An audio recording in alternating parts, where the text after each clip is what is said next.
Comment fabriquer une étagère escalier comme ceci? J'avais besoin de trouver une manière de monter sur le deuxième niveau du lit superposé que j'ai fabriqué. Et du coup, je me suis dit, pourquoi pas fabriquer à la fois un escalier et en même temps une étagère pour avoir des espaces de rangement supplémentaires. On attaque directement dans le vif du sujet. Pour ceux qui veulent aller voir la vidéo concernant le lit superposé, je vous mettrai le lien dans la description. Je vous fais un tuto complet, c'est du bois de récupération. Et ça permettra d'avoir un lit sur 2 niveaux pour accueillir la famille ou les copains quand ils viendront. C'est la chambre vraiment d'amis juste ici. Et vous le voyez en termes de bois, je suis allé acheter des panneaux de pin en magasin qui font 40 cm de large. La première chose à faire, ça va être de calculer vos dimensions. Il faut que vous sachiez exactement la largeur. Donc moi, d'ici à là-bas, j'ai 130 cm. Et il faut que vous connaissiez également la hauteur. Du point haut au point bas, j'ai 169 cm. Une fois que vous avez ces deux dimensions, largeur, hauteur, il faut que vous déterminiez le nombre de marches que vous souhaitez obtenir. De mon côté, je me suis dit 4 marches, c'était le bon nombre. Donc ensuite, on divise la dimension de la largeur en 4. Et on fait la hauteur divisée par 4 et on connaît du coup la hauteur de chaque palier et la largeur de chaque palier. Et ensuite, il n'y a plus qu'à débiter le bois, on s'y met de suite. Pour faire les coupes, ce que j'utilise de mon côté, c'est le rail universel IQ Code de chez Craig. C'est super simple. Je viens le positionner là où je veux couper ma planche. Ensuite, je prends ma scie circulaire de chez Works en l'occurrence. J'ai installé du coup le gabarit au-dessus.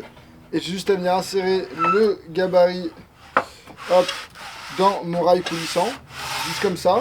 Et ensuite, j'aurai juste à allumer la scie circulaire, coulisser la scie circulaire et couper la planche. Il y a des coussins antidérapants sous le rail universel, ce qui permet d'éviter que ça bouge. Si vous n'avez pas de rail universel, mais que vous avez une scie circulaire, vous pouvez prendre une planche ou un morceau X ou Y qui est juste bien rectiligne, vous le fixez de part et d'autre avec des serre-joints de votre panneau que vous souhaitez couper, en fonction des bonnes dimensions entre la lame et le côté extérieur, latéral du coup, du plateau de votre scie circulaire, et ça vous permet justement de faire office de butée pour faire une coupe droite si jamais vous ne souhaitez pas faire vos coupes à la volée. Si vous n'avez pas de scie circulaire, vous pouvez très bien faire des coupes avec une scie aiguille, une scie sauteuse, voire d'autres outils que vous avez sous la main. Bien sûr, ce sera un peu plus long, ce sera moins propre, moins précis, mais ça fera quand même l'affaire.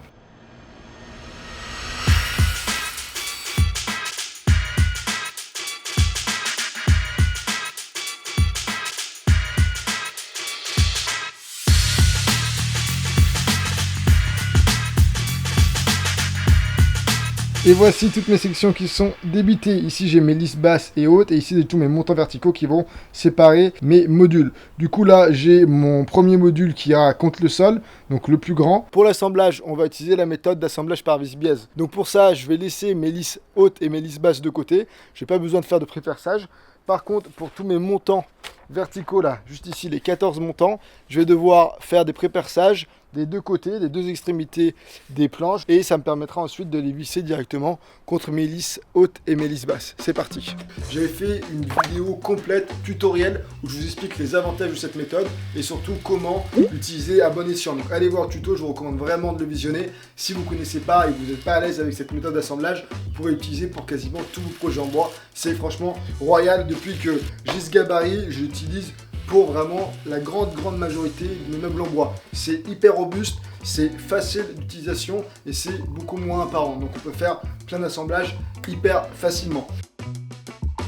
Bon, une fois que tous nos montants verticaux sont pré-percés, il suffit vraiment de prendre sa perceuse avec l'embout qui va bien, les vis juste là, et ensuite c'est vraiment un jeu d'enfant. Il suffit juste de visser les vis dans les pré-perçages pour fixer les montants verticaux avec la lisse basse et la lisse haute et répéter ça pour tous les montants verticaux. De mon côté, je peux décider de mettre les montants verticaux où je le souhaite. Si jamais je veux que ce soit symétrique, je prends mon anthrax et je les mets pile poil au même endroit. De mon côté, j'ai acheté ce genre de petits cubes de rangement, donc je vais plutôt faire en fonction des dimensions de ces cubes. Si jamais vous avez des boîtes que vous souhaitez stocker, libre à vous de mettre vos montants verticaux là où c'est nécessaire, si jamais il y a besoin d'un peu plus de solidité. Mais si jamais c'est pas nécessaire, vous pouvez laisser d'ailleurs les modules complètement ouverts pour pouvoir ranger en fonction les items que vous souhaitez ranger.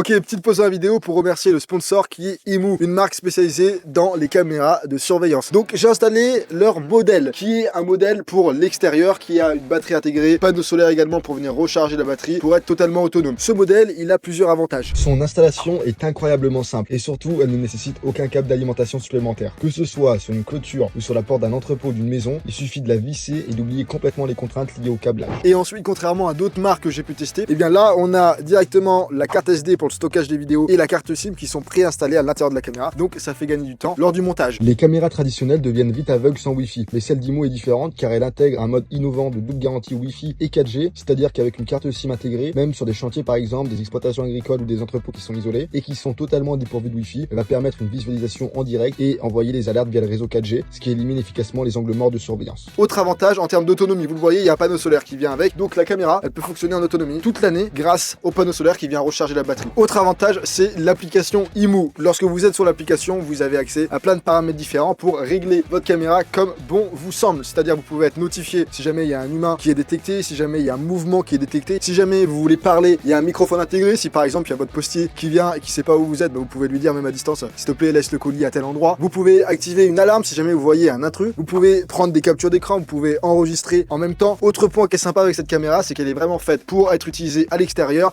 c'est-à-dire que vous pourrez la faire fonctionner jusqu'à moins des degrés et jusqu'à 45 degrés. Et bien sûr, j'allais oublier de vous le préciser, la caméra est bien entendu résistante à l'eau, au vent et tous les éléments extérieurs perturbants. Sa fonctionnalité clé, c'est la technologie AOV Smart Vision. Les caméras classiques n'enregistrent que lorsqu'elles sont déclenchées, ce qui fait facilement rater des moments importants. Ici, dès que l'IA détecte une silhouette humaine, la caméra passe automatiquement en enregistrement continu, ce qui garantit qu'aucun instant critique soit manqué. En l'absence d'activité, elle va se remettre en veille à faible consommation d'énergie, ce qui va prolonger fortement l'autonomie de la batterie. C'est ce qu'on appelle une capture précise avec une efficacité intelligente. En gros, l'idée pour résumer tous ces avantages, c'est qu'avec cette caméra, vous aurez la capacité de surveiller votre domicile ou un lieu que vous voulez surveiller pour X ou Y raison en totale autonomie. Si jamais vous voulez plus d'infos, je vous mets le lien comme d'habitude dans la description qui vous renvoie vers ce modèle en question. C'est tout pour moi, on retourne à la vidéo.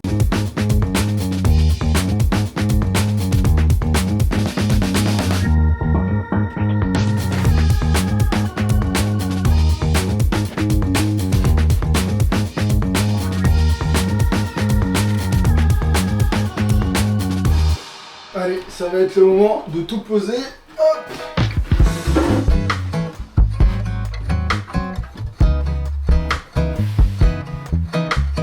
Ensuite, le deuxième niveau. Et ensuite, hop, le troisième et quatrième niveau. Ouf. Un petit détail technique qui est très logique mais quand même important, donc je souligne, c'est de faire en sorte que les lisses hautes, elles reposent directement sur les montants verticaux, puisque ça permet d'avoir justement beaucoup plus de robustesse lorsqu'on va poser le pied. En fait, les vis sont juste pour fixer les planches entre elles, mais c'est pas les vis qui vont vraiment rattraper toute la pression et le poids du pied, c'est vraiment les montants verticaux. Et ça y est, on a nos 4 niveaux, donc nos 4 marches. Vous avez vu, c'est un meuble hyper simple à faire. Pour les finitions, vous pouvez bien sûr décider de faire un quart de rond avec la fleureuse ou la défonceuse pour casser l'arête. Vous pouvez appliquer un produit finition, par exemple de la peinture. Bah tiens, mettez-moi dans les commentaires si vous me conseillez de laisser le meuble tel quel, avec le bois brut, ou alors d'appliquer la peinture que j'ai utilisée pour le lit superposé, c'est la référence brun verdi de la gamme colorissime de la marque V33.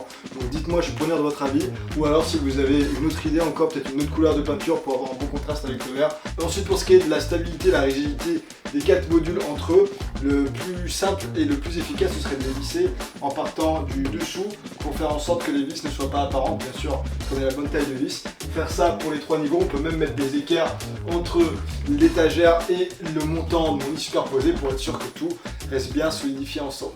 J'ai envie de vous dire de mon côté, merci à vous d'avoir regardé la vidéo jusqu'ici. J'espère que vous aurez appris quelque chose, que ce soit des techniques d'assemblage ou alors juste la fabrication de ce meuble qui est franchement hyper simple à faire. Donc c'est une bonne façon d'optimiser au maximum l'espace.